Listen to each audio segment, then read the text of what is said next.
Video Game Hunter here from the Console Explosion, and welcome to my hunting finds. So I just recently got back from Fandomfest, and boy do I got some interviews and some random footage for you. And you can find all the interviews on the Console Explosion's YouTube channel, and the montage video might be on the Console Explosion, but I guarantee you I will put this montage video that I will be working on my YouTube channel, the Video Game Hunter 32. But until then, let me show you all the neat stuff that I found at this Fandomfest festival. We're gonna start things off with the retro stuff, moving up to the newer stuff. And we're gonna start things off with some Nintendo games. The first one I'm going to show you is Terminator 2. Now, what's odd about this was, when I was looking through my collection, I couldn't find Terminator 2. I found Terminator on the list, but not Terminator 2. So either the list I downloaded from Nintendo Age, either they got the list wrong, or they forgot Terminator 2, or I screwed up, but someone out there screwed up on the Nintendo list. But anyway, I got this game now. I don't have it, already checked, but if I didn't, I could have sold it. But anyway, I have it now. And our next game I'm going to show you, Nintendo again, Kabuki Quantum Fighters. Now this one is badly label damaged. I mean, they did have a better one, which cost me more obviously, but I don't care how my NES games look, as long as the games work, I'm happy. But I literally know nothing about this game, but I can't wait to play it. Hoping it's good. If not, well, someone didn't do the job over at Nintendo. And the next Nintendo games I'm going to show you already have, but these are boxed. And I got Final Fantasy.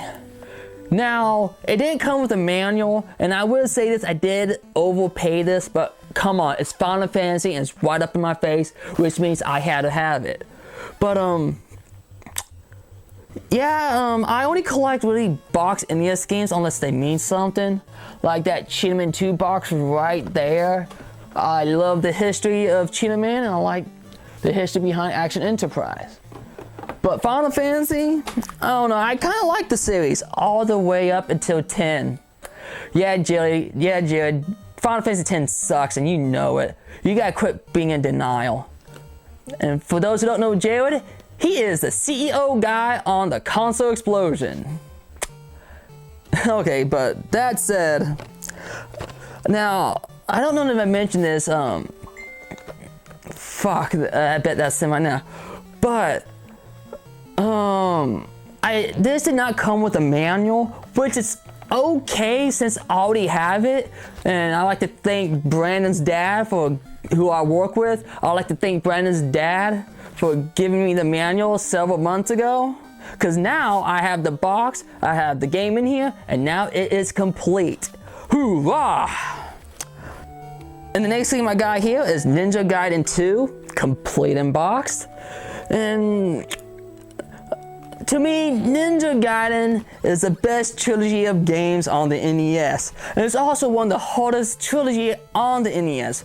And some people say it's harder than Castlevania, which probably is compared to what I experienced on Castlevania and Ninja Gaiden. Ninja Gaiden is so much harder than Castlevania, I will say that. Well, I'm glad I got this complete in box now. Hoorah! And next we're gonna go over the Super Nintendo games. First one I have here, I actually have it on the 32X, and if you watch my top 5 32X games, then you will know that number 1 is Blackthorn. Now, Blackthorn on Super Nintendo, for what I understand, I think it's missing a level from the 32X version. Now, I don't know which one came first, but I just know this one is missing a level that 32X has. So, I guess you can say Sega is more superior than Super Nintendo. And there's nothing you can say. It would change my mind. It would change the fact that it is. Okay. And this other game I found, I actually heard of this game. I don't really saw any gameplay footage for this game, but I heard lots of good things about it, so I went ahead and picked it up. Breath of Fire. To be honest, I shouldn't even bought this game because I was literally tapped out at the moment. But so I ended up using my credit card, and I really shouldn't have because the hotel was expensive, and me buying a game after I paid for the hotel was not really a small thing to do. But I heard good things about it. I can't wait to try it out to see for myself. So next I'm going to show you guys a PlayStation game, Wild Arms. Now, first time I heard about this game was actually way back in high school, where I downloaded an anime music video that someone made online, where they took apparently an opening song from this game and put it on an anime music video of Lupin the Third movie. I haven't seen that movie. I'm still trying to figure out what it's called, and hopefully I will find it and watch it. But now let's go back to this game. I don't really know much about it. I just know the opening intro song is amazing, and I might just capture the song and just put it on my iPod. I mean, I love that whistling music. I really do.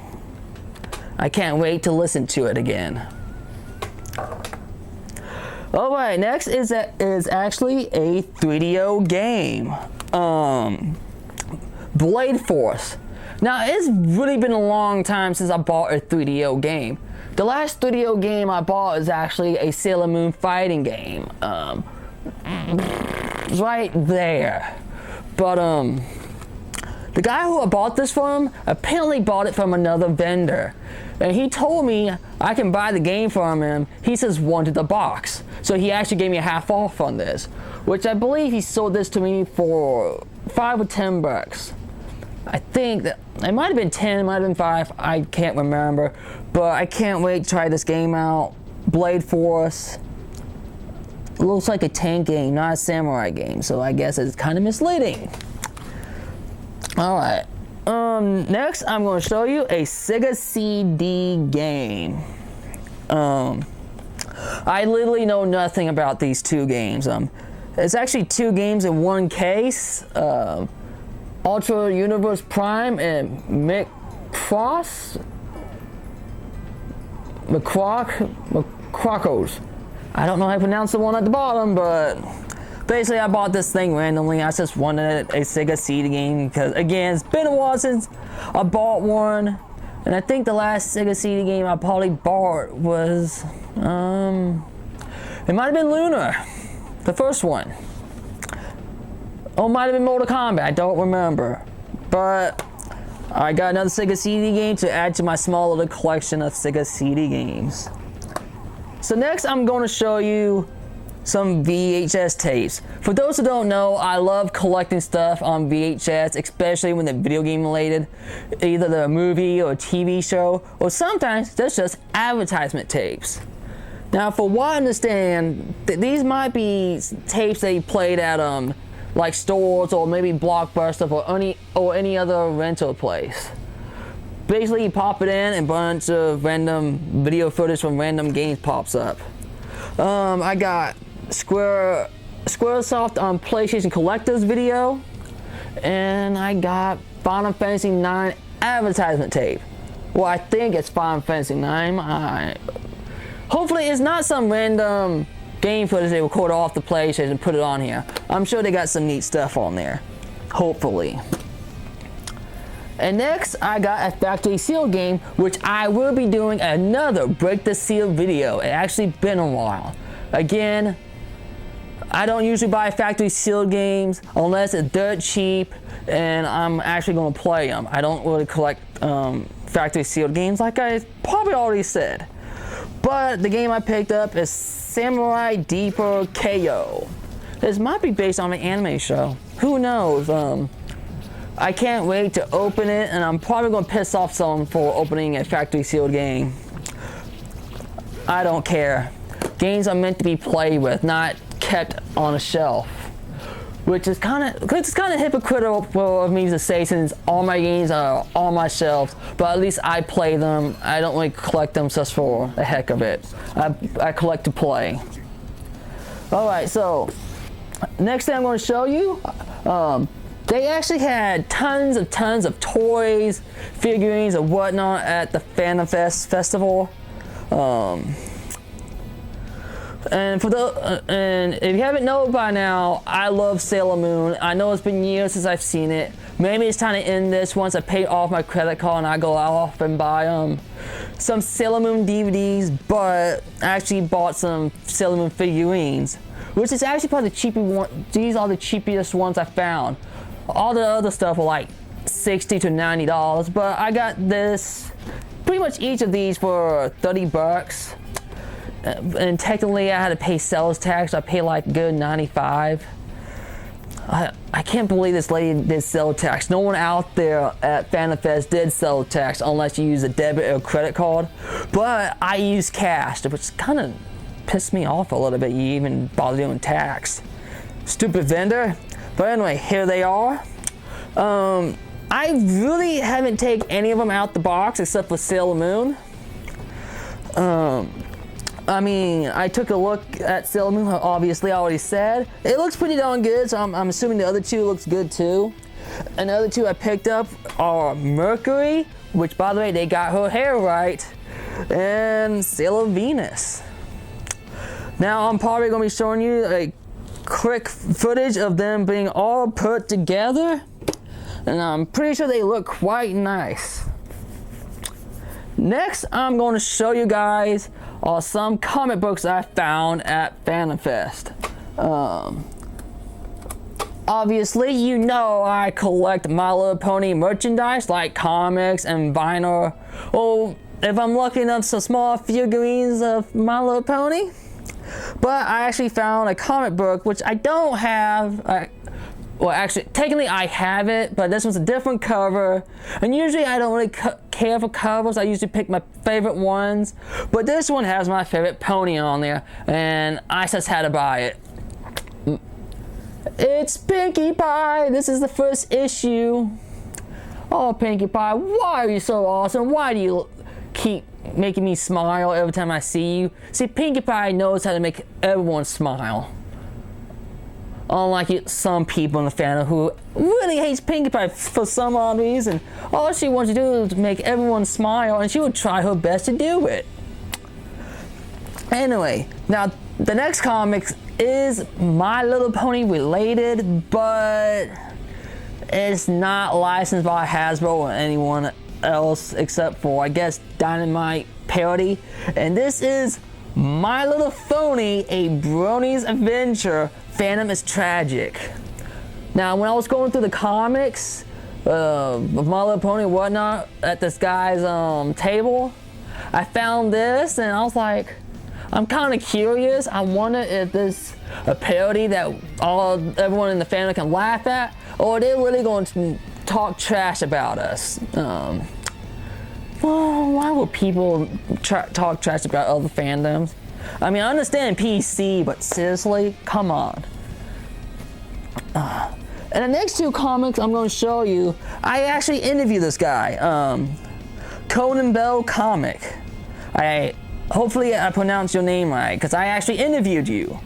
And I actually bought his No Vita Life, I believe it's called. For what he told me, it's about, it's kind of like Pokemon. These creatures are fed up with their owners and they decided to split and say, hey, we can live our own.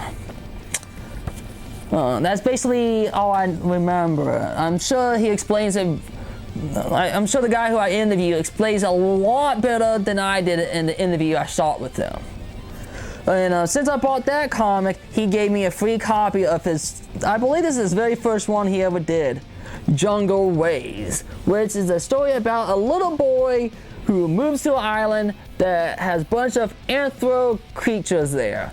And in other words, it's a furry comic, which I'm sure it is fantastic. How can you not love furries? If so, I'm sorry that you had a pathetic life.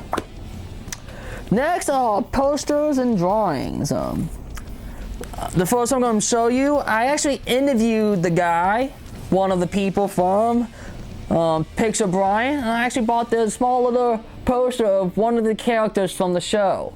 Now, the show Bagged and Board is not a superhero show. It's actually a show like the movie Clerks, but not as much swearing.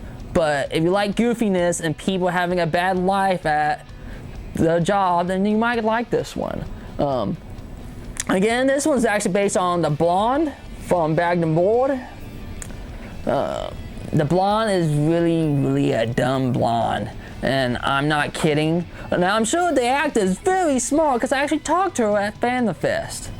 But the character she plays is a very dumb blonde. But I like this one. I like her reaction on her face. I don't know what she's doing.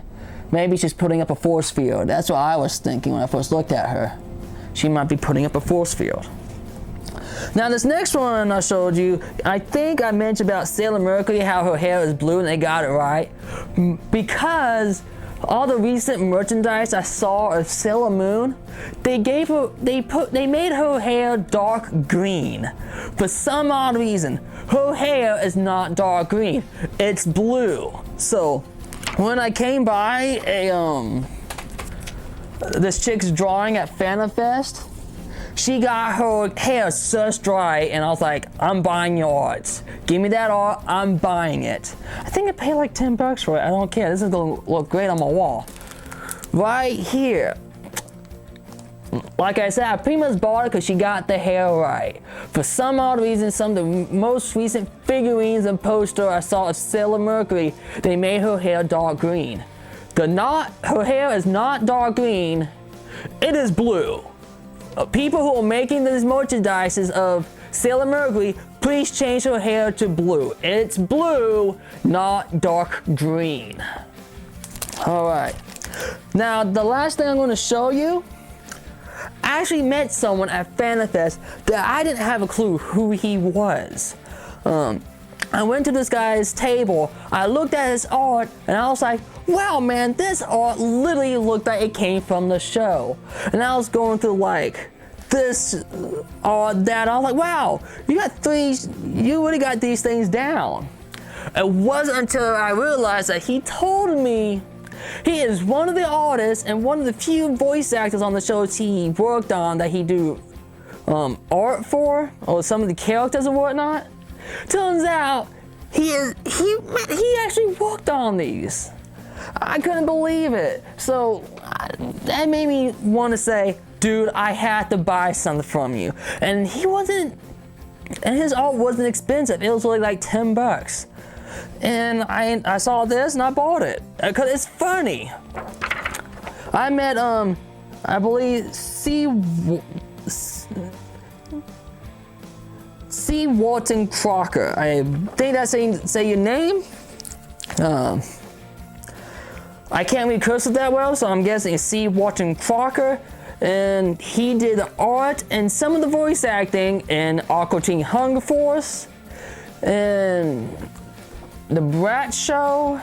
I don't know if he did any voice acting for that one, but he actually drew some of the characters and they look dead on, so I think he is the artist for those shows. And Space Goes Coast to Coast. Oh my gosh, that just blew me away when I found out he did these artwork. I mean, that was awesome. Well, that's it. No, that's all I got for you guys for today. Again, please check out some of the interviews I did at the Louisville, I was about to say RK Expo. No, please check out some of the interviews I did at Fandomfest. I did 4 interviews, and one of them I'm actually quite happy with because I found the show several months ago at Louisville RK Expo, and I was very happy that I get to interview the director of the show, of Bagged and Board. So please check out the interviews, especially the guy from Bagged and Board. I couldn't believe I actually interviewed him. He was quite a nice guy. Well, I better shut up and end this video. So, this is the Video Game Hunter, and until next time, goodbye.